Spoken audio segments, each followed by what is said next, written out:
Herkese merhabalar, Lezzet Sistem'e hoş geldiniz. Bugün mutfağımdan yumuşak ve çok lezzetli sodalı poğaça tarifimiz var. Kahvaltı sofralarına, çay saatlerine kolaylıkla yapabilirsiniz. Kesinlikle tavsiye ediyorum. Yiyen herkesin çok beğendiği poğaça tarifimin malzeme listesini ve ölçülerini açıklamalar kısmına yazıyorum. Oradan da bakabilirsiniz. Ve poğaça tarifimin yapımına geçiyorum. Öncelikle hamurunu yoğurmak için yoğurma kabın içerisine 1,5 su bardağı ılık süt, kullandığım bardak ölçüsü 200 mililitrelik klasik su bardağı ölçüsüdür. 1 paket toz maya, 2 tatlı kaşığı toz şekeri ekliyorum. Çırpma telle maya ve şeker çözünene kadar karıştırıyorum. Ardından yarım su bardağı sıvı yağ, 2 tane yumurta beyazı, sarıları üzerine sürmek için ayırdım. Yarım su bardağı maden suyu ekliyorum.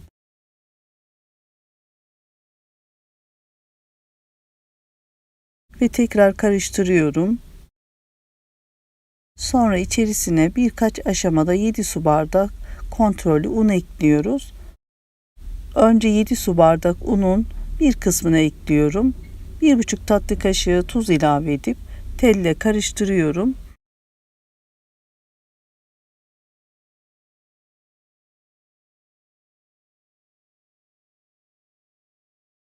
Sonra undan biraz daha ekliyorum. Daha sonra hamuru elimle karıştırıp yoğurmaya devam ediyorum.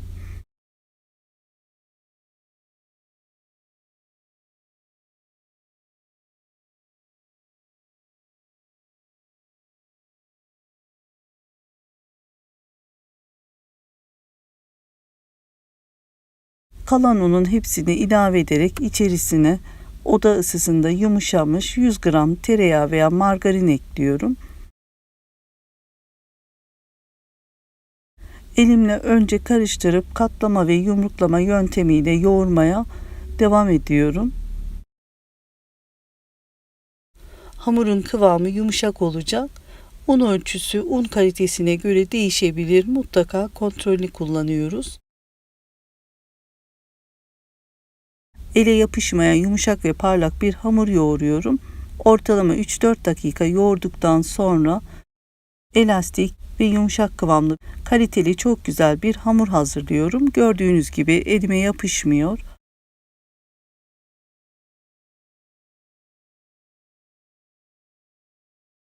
Üzerini kapatıyorum. Ilık ortamda mayalanması için ortalama 1 saat bekletiyorum. Hamur mayalanırken iç malzemesini hazırlıyorum. İç malzemesi için patates kullanıyorum. Sizler arzu ettiğiniz malzemeleri kullanabilirsiniz. 3 tane orta büyüklükte patateslerin kabuklarını soydum. Bir bıçakla birkaç parçaya bölüp tencerede üzerine geçecek su koyup yumuşayana kadar haşlıyorum. Süzdürüp patatesleri çatalla eziyorum. Kavurma kısmına geçiyorum. Uygun bir tavanın içerisine yarım çay bardağı sıvı yağ koydum. Ocağın üzerine alıyorum. Isınan yağın içerisine 1 çay kaşığı kırmızı toz biber, yarım çay kaşığı kimyon ve karabiber ekliyorum. Sizler arzu ettiğiniz baharatları ekleyebilirsiniz. Üzerine ezdiğimiz patatesleri ekliyorum. Sizler arzu ederseniz iç malzemesini kavurmadan da hazırlayabilirsiniz. 1 çay kaşığı tuz atıp bir tur karıştırıp ocaktan alıyorum ve soğumaya bırakıyorum. 1 saat sonra hamur 2 katına çıkmış ve çok güzel mayalanmış. Maya kokusunun çıkması için elimle hamurun havasını alıyorum. Sonra tezgahın üzerine alıyorum. Kısa bir toparladıktan sonra bu uzunluğa getiriyorum. Hamur kartıyla ortasından 2'ye bölüyorum. Daha sonra 15 parçaya bölüyorum. İsterseniz daha küçük parçalara bölüp daha çok poğaçalar çıkarabilirsiniz. Kestiğim hamurların hepsini teker teker elime alıp elimde bu şekilde yuvarlayıp beze yapıyorum. Bu şekilde bütün bezelerimi hazırladım ve poğaçalarımızın şekil verme kısmına geçiyorum. İlk yaptığım bezelerden bir tane alıyorum. Bezenin üstü alta gelecek şekilde tezgaha koydum. Bu şekilde yaparsanız poğaçanızın yüzeyi daha parlak olur. İki elimle hamuru kolayca genişletiyorum. İçerisine hazırladığım patatesli harçtan yeteri kadar koyup iki kenarları ortaya doğru katlıyorum. Sonra rulo şeklinde sarıyorum.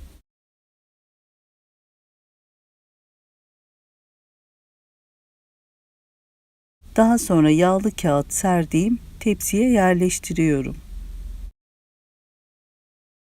Poğaçaları isterseniz kaşarlı, sucuklu, kıymalı, zeytinli ya da beyaz peynirli yapabilirsiniz. Hepsi de çok güzel oluyor. İsterseniz hiçbir şey koymadan sade poğaça da yapabilirsiniz. Tamamen sizin tercihinize kalmış. Ben poğaçalarımızı bu şekilde yaptım. Daha farklı istediğiniz poğaça şekilleri de verebilirsiniz. Poğaçaların hepsini kısa sürede çok keyifli çalışmasıyla tamamladım.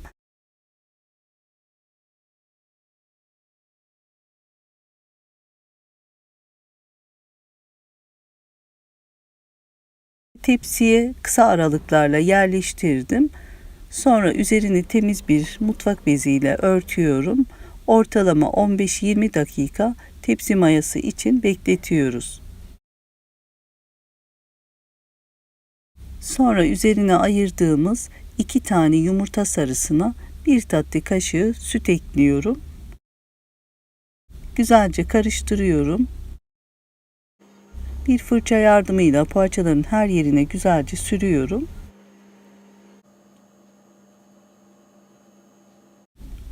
Sonra üzerini süslemek için bu şekilde susam serpiyorum. Çörek otu veya haşhaşla da süsleyebilirsiniz. Veya süslemeden sade olarak da pişirebilirsiniz. Yumurta sarılarını sürüp üzerine süsledikten sonra poğaçalarımız pişirmek için hazır. Önceden ısınan 180 derece alt ve üst ayar fırına veriyorum.